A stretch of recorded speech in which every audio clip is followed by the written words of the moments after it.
എങ്ങനെയാ American president ആയിട്ടുള്ള Donald Trump Venezuelan president ആയിട്ടുള്ള നിക്കോളസ് മഡോറയെ പിടികൂടിയെന്ന് നിങ്ങൾക്കറിയാമോ? മാസങ്ങളോളം നീണ്ടുനിന്ന നിഗൂഢമായ നിരീക്ഷണങ്ങൾക്കൊടുവിലാണ് വെനിസുലൻ പ്രസിഡന്റ് ആയിട്ടുള്ള നിക്കോളസ് മഡൂറോയെ പിടികൂടാനുള്ള ഓപ്പറേഷൻ അബ്സല്യൂട്ട് റിസോൾവ് അരങ്ങേറിയത്. മഡൂറോയുടെ ഓരോ ചലനങ്ങളും, അദ്ദേഹം എവിടെ ഉറങ്ങുന്നു, എന്ത് വസ്ത്രം ധരിക്കുന്നു, എന്തിന് അദ്ദേഹത്തിന്റെ വളർത്തു മൃഗങ്ങളെ വരെ അമേരിക്കൻ ചാരന്മാർ സൂക്ഷ്മമായി നിരീക്ഷിച്ചുകൊണ്ടിരുന്നു. കൊളംബിയയിലെ രഹസ്യ താവളങ്ങളിൽ ഈ മഡൂറോയുടെ വീടിന്റെ അതേ ഒരു റെപ്ലിക്കേഷൻ, അതേപോലത്തെ ഒരു റെപ്ലിക്കേഷൻ ഉണ്ടാക്കിയിട്ട് ഈ റെപ്ലിക്കേറ്റഡ് ബിൽഡിംഗിൽ അമേരിക്കൻ ഇലൈറ്റ് സൈനികർ മാസങ്ങളോളം പരിശീലനം നടത്തി. ശനിയാഴ്ച പുലർച്ചെ ഈ തന്ത്രപരമായ നീക്കം ലോകത്തെ ഞെട്ടിച്ചുകൊണ്ട് വെളിപ്പെടുത്തുന്നത് വരെ അമേരിക്കൻ കോൺഗ്രസിന് പോലും ഇതിനെപ്പറ്റി യാതൊരു സൂചനയും ലഭിച്ചിരുന്നില്ല എന്നതാണ് ഇതിലെ ഏറ്റവും വിചിത്രമായ കാര്യം. ഡിസംബറിലെ തണുത്ത രാത്രികളിൽ കാലാവസ്ഥ അനുകൂലമാകാൻ കാത്തിരുന്ന സൈന്യത്തിന് ഒടുവിൽ വെള്ളിയാഴ്ച രാത്രി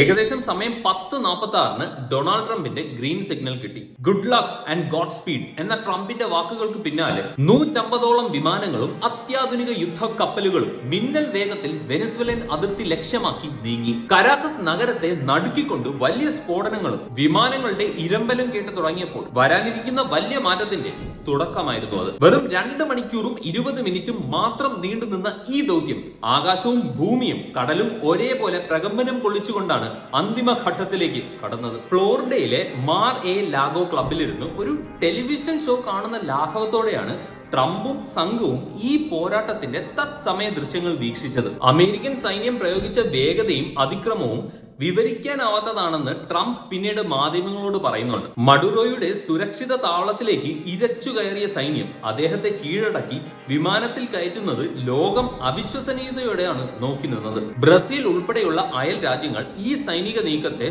ശക്തമായി അപലപിച്ചെങ്കിലും ലാറ്റിൻ അമേരിക്കയുടെ രാഷ്ട്രീയ ചരിത്രത്തിൽ ഇതുവരെ കാണാത്ത വിധത്തിലുള്ള അതിശക്തമായ ഒരു സൈനിക ഇടപെടലായി ഇത് മാറിക്കഴിഞ്ഞിരിക്കുകയാണ്.